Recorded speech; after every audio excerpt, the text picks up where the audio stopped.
studying them, and accordingly we are implementing them. That is what is supposed to be done when we are working in the organization or when we begin our entrepreneurial venture.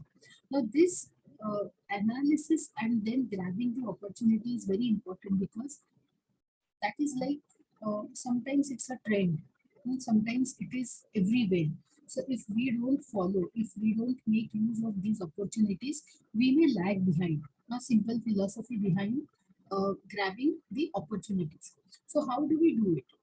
So on personal level, how do we do it? We have options to select.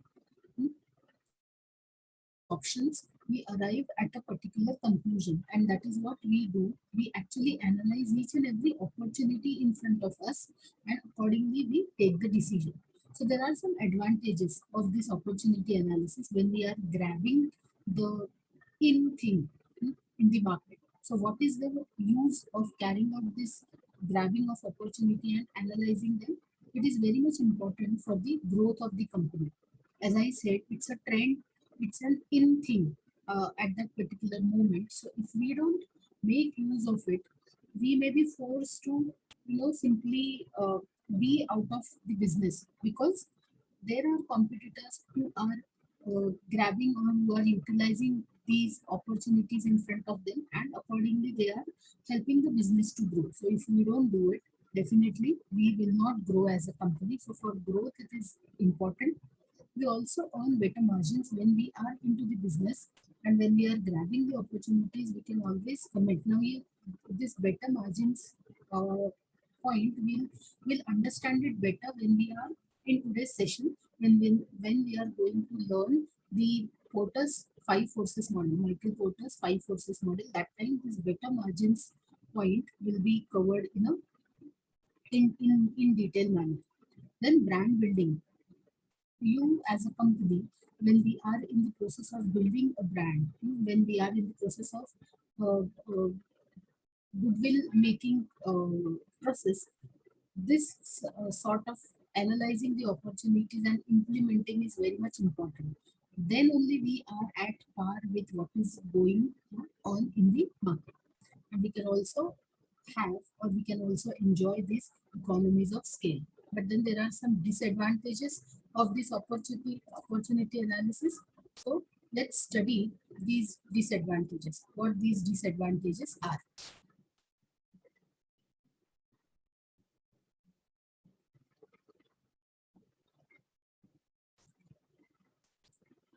um, Give me a moment. I by mistake closed the, it got cancelled. Wait a minute.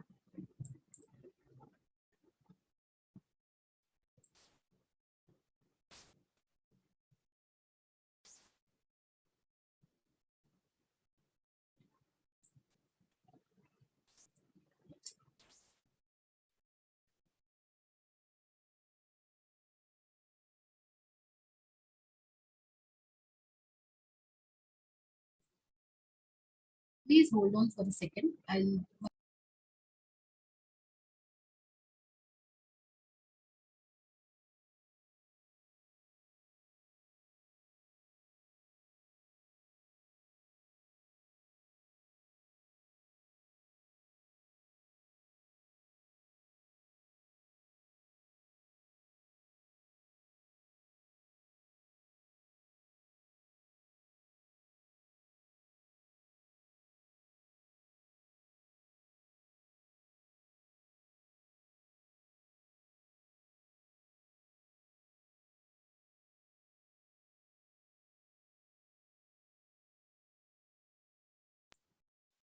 I hope it is visible now. Yes, So ma'am. we are discussing the disadvantages of this opportunity analysis. Important in this is taking the wrong decisions. Now, what do we mean by taking the wrong decision? Now, it happens that as an individual, uh, in general, in our life as an individual, it happens that many a times we take wrong decisions. For example, when we are, let's say, we can say when we are investing our money into stock markets. Now, if we carefully study, we invest our money, but it may happen, or in the beginning, many a time it happens that we may choose the wrong stocks and we do the wrong kind of investment.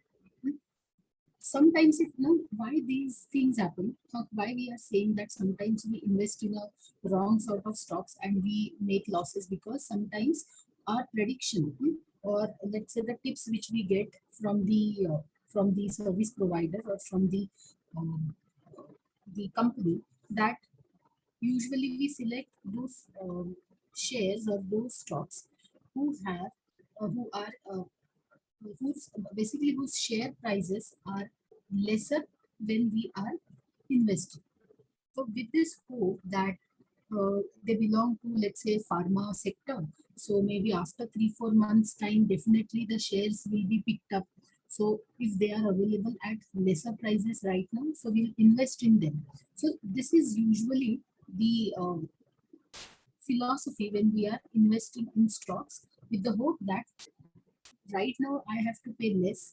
Once the company picks up, once the company starts growing, the prices will be picked up, the share prices will go high or will go up, and then I'll make more money. So with this greedy nature, we are investing, mm, with the dream of earning a good amount in the future. But that proves to be a wrong decision sometimes. So similarly, when we are working or when an entrepreneur is working for his organization, it may happen that his analysis will go wrong. So it may happen that he invests in a wrong kind of product, or he invests his money unwisely, maybe putting more stress on few of the factors, which probably will not work. So, though we are doing opportunity analysis and investing or putting in our hard-earned money, but sometimes we may take wrong decisions as well. So this could be the disadvantages of opportunity analysis. Now, it comes to us, the opportunity comes to us, but it may prove to be a wrong decision as well. So even after analysis, it may go wrong or it may go against our thinking. Loss of reputation. Successful opportunity can lead to building reputation.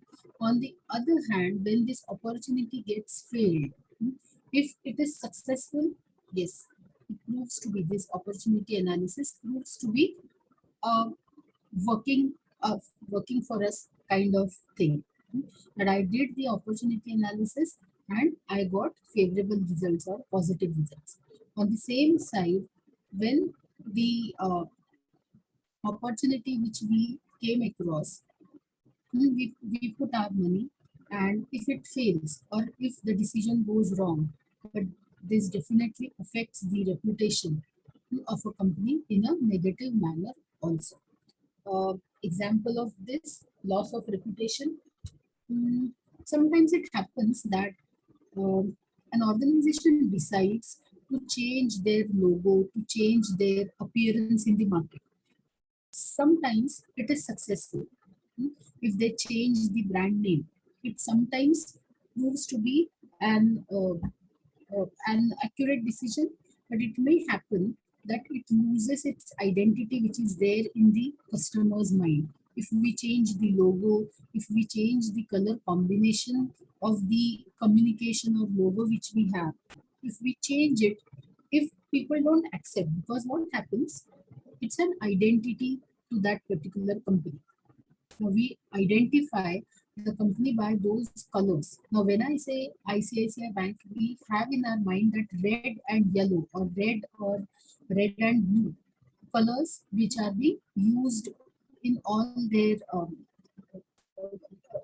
these colors they are using in their communication or in their the name ICICI Bank, or उसके नीचे जो ख्याल रखे something that tagline is. So they are using these things. So they are called as corporate colors. So when I see those colors, I immediately associate the name ICICI Bank to those colors.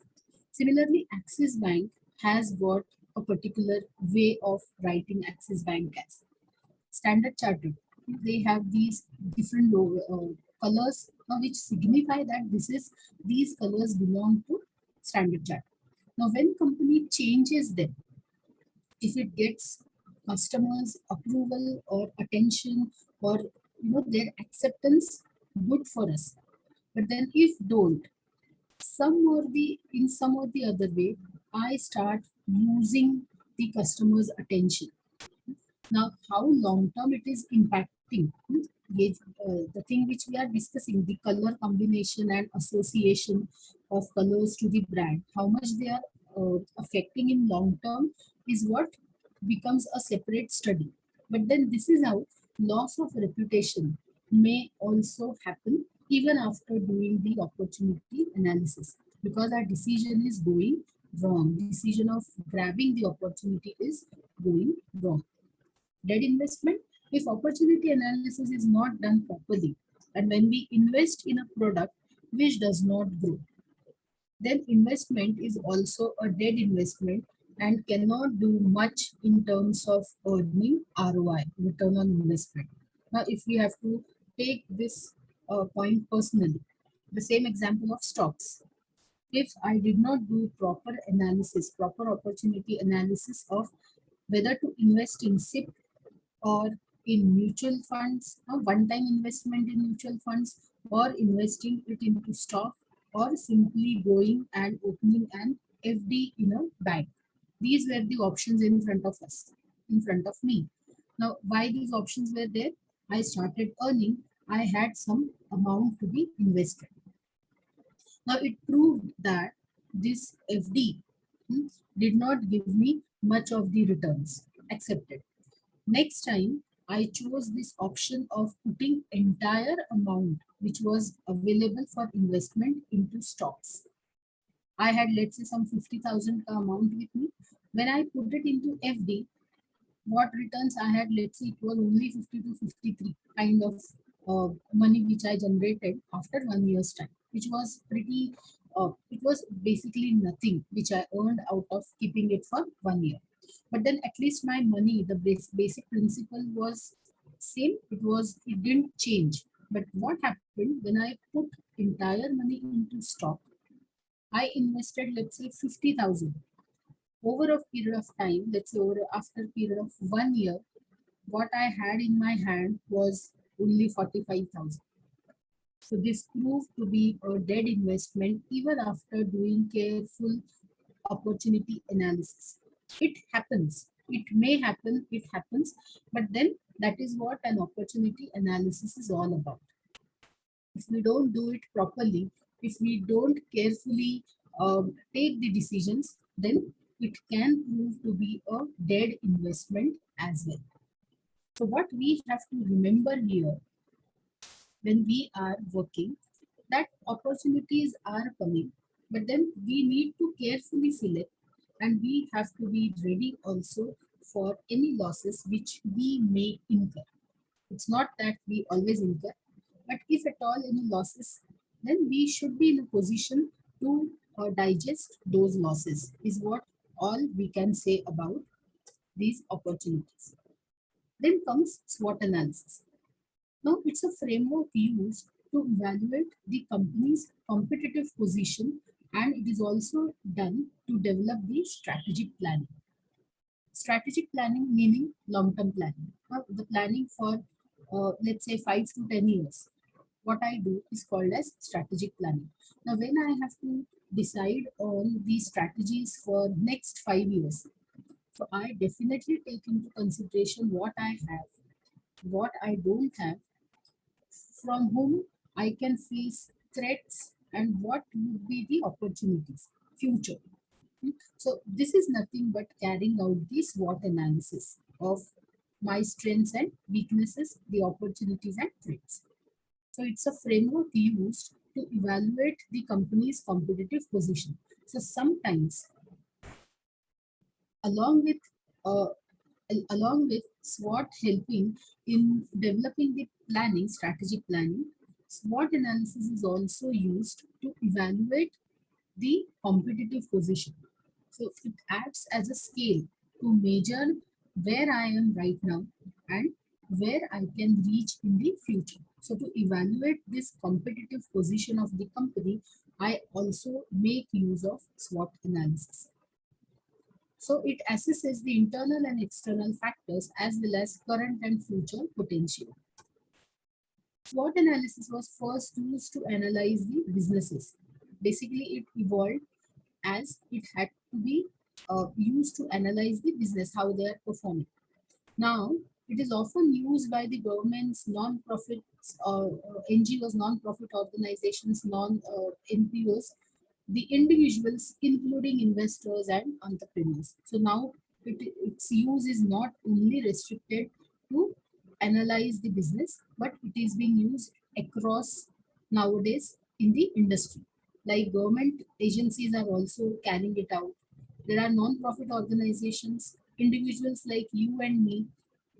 When I have, for example, career choice to make, whether to accept job by company A or job by company B. So what my strengths are, how do I fit in both the companies? What my weakness is. Suppose I am very poor in terms of interpersonal skills. I'm not a very good team member. Then maybe working for company X is not recommended. So company B is better because I am only concerned with doing my own work. So this is how individuals are also using this SWOT analysis for making any career choices, or maybe in case of taking any opportunities like that. Investors are also doing this SWOT analysis of the companies which they wish to invest into, as well as the entrepreneurs. So this is how it looks. So strengths, weakness, opportunities, and threats. So what comes in strength? Now, when an entrepreneur is carrying out the SWOT analysis, how this SWOT table looks. So basically, I'm trying to find answer for all these questions which are there in these four segments. So strength, when I am understanding what my strengths are, meaning I am trying to find out and answer what is our competitive advantage. Now, what do you mean by competitive advantage? Advantage over your competitors. So, how uh, Domino's have advantage over its competitors? Let's say Pizza Hut or any other XYZ brand. So, Domino's competitive advantage lies in uh, home delivery, or its advantage lies in um, everyday deals, every on an hourly basis deals. So this is what my competitive advantage. So when an entrepreneur is trying to understand the market or trying to understand the situation, this is how he finds the answers. Are you understanding it, guys? Yes, Yes, ma'am. ma'am. Okay. Then what resources do we have? An entrepreneur finds out what resources I have. Do I have fixed assets, investments, so and so, or my lease is for these many years, so I don't have to think about it. What sort of human resources I have? How competent, how efficient they are? How am I recruiting them? How am I training them? So I am analyzing the resources which I have, and understanding the positive or plus points about these resources, and also noting down where I am lagging or where I need some kind of improvement. Then out of the portfolio, out of the number of products, if at all I have or I manufacture, then I try to find out where my strength lies. So what products are performing well. I'm let's say a small person who deals with let's say um, the ready-made sabzi roti center, if I run, puri bhaji kendra, jisko we call it as. So what products are performing well? If let's say the sabzis are mostly preferred by me, but then rotis are usually not preferred. Hmm, I usually have stock of the rotis, but then vegetables are something, the cooked vegetable, ready to eat vegetables are something that they get consumed immediately after, or let's say immediately within 2 to 3 hours of opening up the shop. So these products are performing well. So I need to focus on why the another variant, why it is not performing well. So this is how SWOT analysis is carried out. So these are all my strengths where I am performing well. That becomes my strength. If I have 10 subjects to study, maybe the theory subjects, which are let's say 4 to 5, I am very good at. I can write nice answers, I can remember points also, and I can very well write them in examination. But then when practical subjects are there, for example, accounts and maths, there my preparation is little less because I don't understand them, or it takes time for me to come up with the solution, or in between I simply lose the speed, and my speed is we can say the speed is lessened, and I just lose the track of particular sums. So this is how I analyze about my studies. So I come to know that theory subjects are something I am very good at. So I do less studies of them because I am good at them. So I don't have to worry about the theory subjects. This is how the SWOT analysis works. So this is how I know about my strengths. It becomes easy for me to take decision on the weaker areas once I know what my strong areas, strong points are. So weakness automatically tells me, when I know that where lies my competitive advantage, I can very well find out where I have to improve. If some of the products are not doing well, some of the products are doing well. So those who are not doing well, meaning there lies my area of improvement. When I say that some products are performing good, meaning I can easily find out who all are not performing good or who all are underperforming, and automatically I can find out why I am underperforming, why some of the products are underperforming. So where I am lacking in terms of resources. Some products are underperforming because of the maybe the quality I'm unable to maintain. So now why I'm unable to maintain the quality? Maybe the quality control department is a little bit reluctant towards these products because anyways their sales are going down. So the QC department feels that maybe these products are not performing well. Over a period of time, these products will be out of the portfolio. So why to give so much attention towards maintaining the quality? So this is how the resources are underperforming in case of the products which are not doing good. So this I can find out, meaning I'm actually analyzing my weaknesses. Then threats. Threats as in uh, from whom our business would be in, our business or our venture can face problems. So those are nothing but the threats. So maybe the new regulations which the government puts in can be a threatening situation. Now, as per new regulations, in current situation, the new regulations are only home deliveries available. So it's a threat to business. People are only allowed to go out for the purchase of essential goods only up to 11 o'clock. So all these small vegetable vendors are facing threats because of these new regulations. They are going to face problems because of these regulations. Then when we are understanding threats, we also need to find out what my competitors are doing so that they are performing well. So these vegetable vendors should think maybe what the other vendors are doing. Are they coming together? Are they in syndicate, in a syndicate manner? Are they offering their products, or they are available online? That is why, or they are doing home delivery, or they are targeting all the large or let's say bigger societies where they can set up their shop, vegetable shop, and they are doing their business. So that I need to find out what my competitors are doing, so they are performing well, and what consumer trends threaten the business. So trend of consumers is right now we all prefer the the home delivery. So I'm not ready to go out.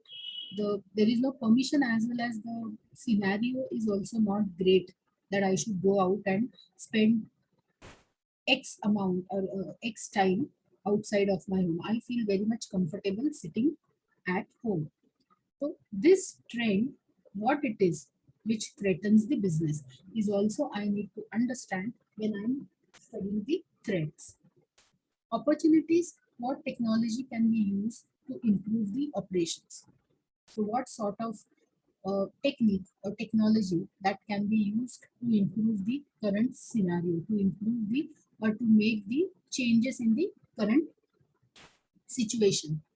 When we are understanding this, meaning we are actually finding out different ways, meaning we are finding out the opportunities which can be there. That is why this SWOT analysis and opportunity analysis, they go hand in hand. Can we expand our core operations, or can we target or can we tap the new market segment, so that can do we explore that? So basically opportunities are telling us or suggesting us the growth options. Weaknesses are telling us to introspect. Threats are making us aware about what is happening around us.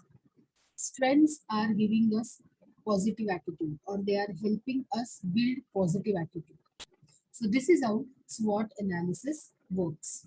Exactly what I'll just read this particular slide, so that again the things will be more clear.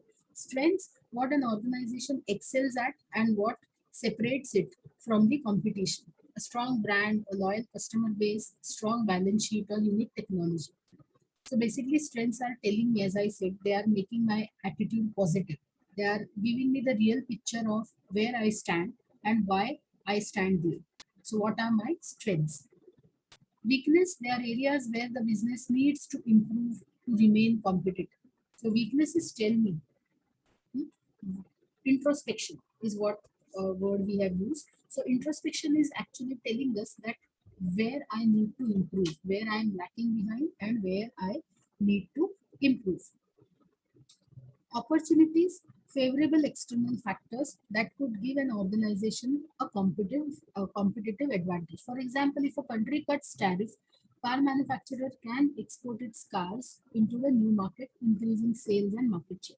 So opportunities are basically the factors that can give an organization an edge over competition. So I need to find out where the opportunities are, where the options are, so that I can jump on to those options and can grab the situation.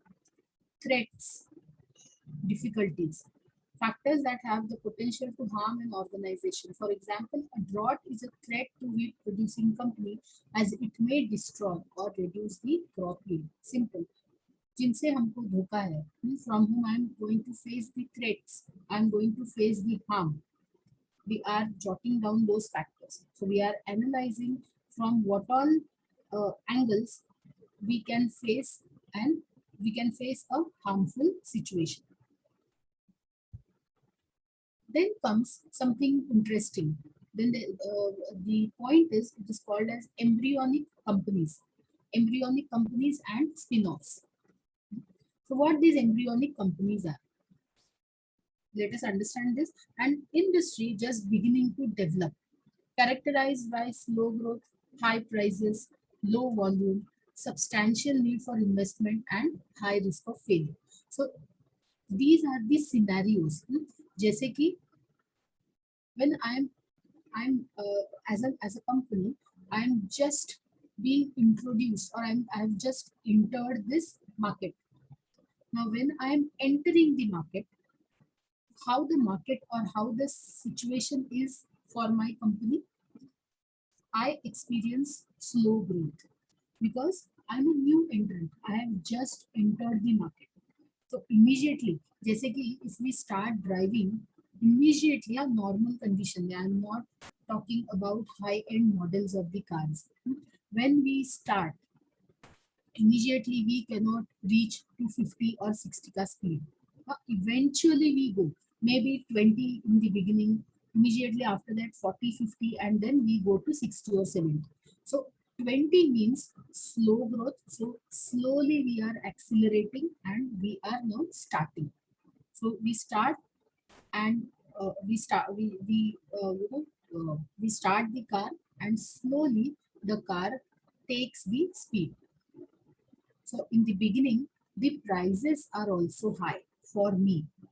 Prices are prices are high, meaning I have to pay money for the raw material, distribution, promotion, then pricing, the fixed uh, income, as in the fixed expenses which I have to incur, like water, electricity, wages. That is why the prices seem to be high in the beginning for me.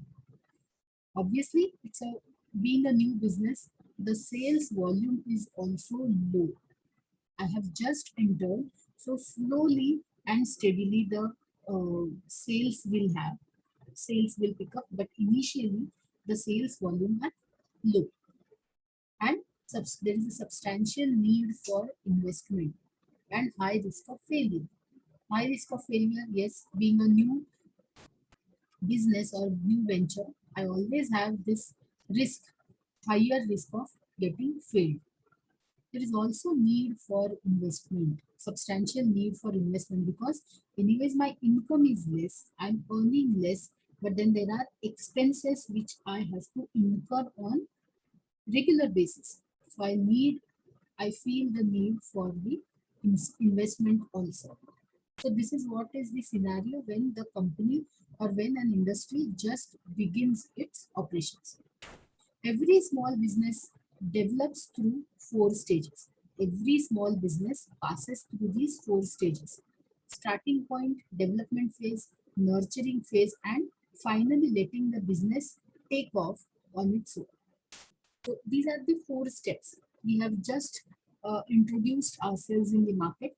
Slowly and steadily, we grow. That is the development phase. We grow, meaning we are nurturing also at the same time. Nurturing as in learning new things, adapting to the changes, adapting to what is happening around us, responding to the changing scenario. So this is actually nothing but the nurturing phase. And finally, it happens that now we are established, we have earned good, a positive goodwill in the market. Suppliers, distributors are also now settled. I have good resources to take care of production. So I now am in the phase of letting the business take off on its own. So now I actually start, or now I am actually in 90 or 100 car steady speed after overcoming these previous three phases. So embryonic stage can be characterized by, now what these embryonic companies are. So the companies who are actually uh, going through these phases are known as embryonic companies. These companies are not the startups. These companies are not the established ones. These are the companies who are not sick units. These are the companies who have just begun their operations, who have just entered the market, and they are in these phases. They are passing these four phases. So such companies are called as embryonic companies. This embryonic stage can be characterized by idea, feasibility, verification, demonstration, and commercialization. So the embryonic stage of companies has these five phases or five stages: idea, feasibility, verification, demonstration, and commercialization. Let us study these one by one. So what do we mean by idea? What do we mean by feasibility and the related things? The first characteristic of embryonic stage in a small business is achieving the idea. The most difficult stage, because when the concept of business is here, we are actually developing the concept. So when we are in the process of beginning our operation, this is what we are at. idea. So this is the first characteristic of the embryonic stage in small businesses. To come up with ideas, we know the techniques. Brainstorming is there, reverse brainstormings are there. Then there are focus groups. Then there are people quality circles who actually approve and who weigh the idea which is being generated. The second characteristic comes is determining the feasibility. Now, ideas are there, but then it's not that all ideas are successful or all ideas can be implemented. So I need to decide which one goes into the next step. So that happens in this feasibility stage. Once the idea is developed, business idea is developed, small businesses then must determine whether the product or service will actually work for customers or not. So from customers' point of view, I carry out the feasibility analysis of these developed ideas. So how do I do it? We know the concept called as test marketing, or prototype testing. On a smaller scale, I find out whether the idea would be successful or not. For a product, small businesses can see how much a prototype would cost to develop and whether it would work for one customer. So I can also find out in this feasibility analysis whether this prototype, if I have to design, how much will it cost to me to develop, and whether it will work for the customers or not. And in case of services, what happens? We actually demonstrate the services to one customer, and we can then find out whether it will work or what else is needed. So we are developing the prototype, or we are testing the idea, as in testing the product or service which we have finalized out of the ideas which are generated. First step में से जो आए हैं, we have jotted down few of them and then we are testing them. Verification, third step, verification of idea becoming an actual product or service is another. Once the feasibility is determined, once we know that so and so product is feasible, workable, then they can develop many such prototypes and they can work with consumers to see whether the products works well. जैसे कि suppose we are supposed to carry out one survey. We finalize, or we prepare some questions. Questionnaire बना लेते हैं. Let's say it has some 15 questions. We circulate, we make it in Google Forms. We develop the Google Form and we circulate. So it's not that we'll circulate to all the target customers or all the target members. What do? We circulate it to, let's say, 10 to 15 respondents. For these 10 to 15 respondents, how do they respond? Based on that, we circulate it to the entire universe. As in, जितना हमारा sample है उतना. So this is nothing but the verification phase. Now in verification, if we see that now this 10 to 15 people represent this feasibility stage, where I am coming up with some 10 to 15 questions, distributing it to these 10 to 15 people, understanding how do they respond. If their response is क्या बोलते favorable, then I go ahead. Or in verification stage, I find that one or two questions are not giving me the required information. So I change them, I modify them, or I include more number of questions in my questionnaire. So this entire thing takes place called as verification. Demonstration, uh, meaning demonstrating that the product or service works for the multitude of customers, for majority of the customers. Once the product is modified in verification phase, once the product is modified, uh, we have a product which can be launched finally. So that final product can be in demonstration phase. And then commercialization, we have passed through all these four phases. Now we are ready with what we can what we can offer to the masses or for all the target audience, maybe locally, maybe expanding the horizons and all. So this is how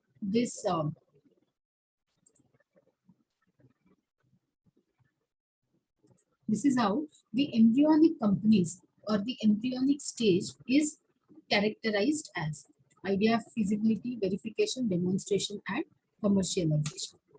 Then comes spin-offs. Now, what do we mean by spin-offs? When a company creates a new independent company, subunit बोल सकते हैं, a large organization creating a new independent unit or independent company. How it creates? Either by selling or distributing new shares of its existing business, it is called a spin-off. Now, spin-off, if I have to if I have to summarize, it means that it is part of the large organization, but with its own identity. When I say that Tata Group is into power generation, or TCS is there, or Tata Motors are there, then those are not called as spin-offs because the parent group Tata remains the same. It is only their diversification. This is their expansion strategy of diversifying into various sectors. But then in spin-off, we are creating, or the company creates an independent company. It has its own identity. It is like we are जैसे organ donate करते हैं, we have donated the organ, so that organ no longer belongs to the donor, but earlier it was part of the donor. Now the donor has donated that organ, it fits into another person, and that organ of ours now starts working independently into the needy person's body.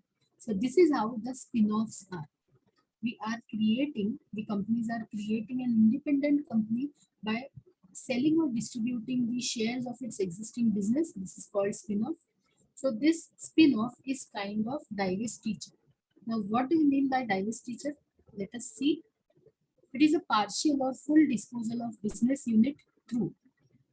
So I'm explaining the meaning of this word divestiture.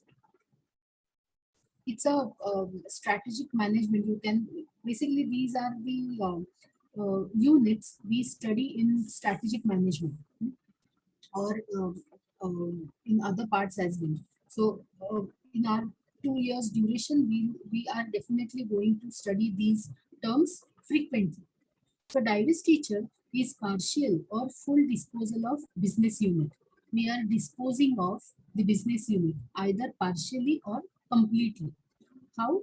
Either through sale, exchange, closure, or bankruptcy. Because of these four reasons, we are disposing of a particular business unit, that is called as divestiture. Divestiture is most commonly, it results from a management decision to cease operating a particular business unit because it is not part of a core competency. Suppose it is making losses. Suppose it is not performing as per the way it should perform, or maybe because of some reasons I have to sell it out. So this is called as divestiture. So this divestiture ka type is spin-off. So I am cutting it from the current company. I am giving it a separate identity so that the cut company can function as per its own ways. This is called as spin-off. B. Embryonic. Wait a minute. Now, embryonic companies and spin-offs are different. Embryonic companies are, as I said, we are just developing. The company or the venture is not part of a parent company. It is an independent unit which is entering the market. So those companies are called as embryonic companies. Whereas spin-offs, though they are new, but they have this backup of the parent companies. They were earlier part of the parent company. Because of some reasons, the company has decided to cut it off from it and decided to give it a new face. So spin-offs and embryonic companies are different, but then spin-offs are kind of divestiture the companies are following.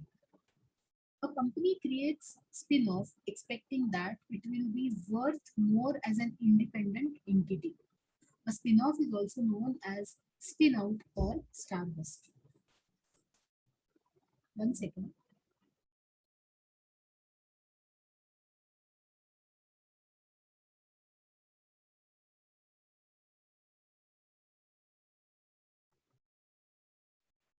Now, why companies are creating spin-offs? They expect that it will be worth more as an independent entity. Sometimes it happens that for large organizations, concentrating on each and every business unit is difficult. Maybe because of lesser resources or because of burden of work. The company officials observe that managing such a huge operations is becoming difficult day by day. So why not give a particular department a separate identity and let them work independently? For example, in case of let's say the Hindustan Liver. Now, such a giant company, Hindustan Liver, India, suppose, such a giant company, they are into selling and distribution of many other things, many products for that matter. So Hindustan Liver has marketing department. Now this is imaginary thing which we are discussing. Hindustan Liver has got marketing department who who are involved in marketing and selling of their, let's say, 100 products. Now when they are selling and marketing, meaning there is a department who is also advertising for Hindustan Liver. There was a time Hindustan Liver had agencies, O&M, Ogilvy and Manther. Yeah, there were many such agencies who were working for Hindustan Liver on many of their products. Company understood that why to outsource these advertising agencies work? Why not have our own department, advertising department, who will work exclusively for us? This is what company thought. So company started, HLL started their own advertising agencies. Now this ad agency exclusively worked for HLL. Now over a period of time, HLL assumed or HLL found that ad agency, this ad agency unit of HLL is flooded with the work. They are doing excellent. They are performing very well. So why not make them an independent unit who will either work for us or they can work for other companies as well. So they decide that why not make this ad agency of ours a separate unit? Why not cut them from us and let them give their own identity? The company decides that it will be termed as HLL, and they give some name to it, and they tell their investors, their in their board meetings, that so and so uh, is our new venture which is exclusively dealing with advertisements, and they are starting, or they would be functioning on their own from the coming financial year. So they tell their investors that their share prices are so and so, or they launch their public offering, and this is how they create, through word of mouth, they create the publicity for this newly formed venture. So this is called as spin-off, expecting that it can work independently more efficiently and its worth will be more if it works independently. So this is also called as spin out or starburst. Now, it's a creation of an independent company through the sale or distribution of new shares of an existing business or division of a parent company. Yes, we have understood this. This spun-off companies are expected to be worth more as independent entities than as parts of a large business. Maybe because of some reasons, the company officials find that these units, these spin-off or would-be spin-off companies will perform better as they are performing right now when they are part of the larger businesses. When a corporation spins off a business unit that has its own management structure, it sets it up as an independent company under the renamed business entity. So this is how the spin-offs are. We are starting with Porter's five forces model.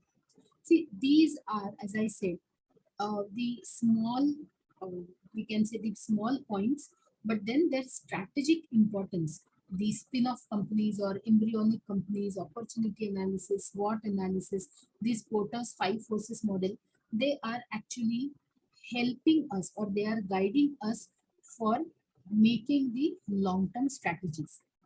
And that is why we are also learning them in entrepreneurship, because now we have reached the subject and the entrepreneur has reached the stage where he is beginning with his operations. So the operations, uh, uh, they will they will run, or the manufacturing, or if we are into services, the regular or day-to-day things will be taken care of by the respective people. But these are the options, or these are the strategies very much important for an entrepreneur to know, because these are kind of giving direction, or they are like kind of helping an entrepreneur to set up or to have the roadmap for the coming years. That is why we are learning them. That is why they are part of strategic management.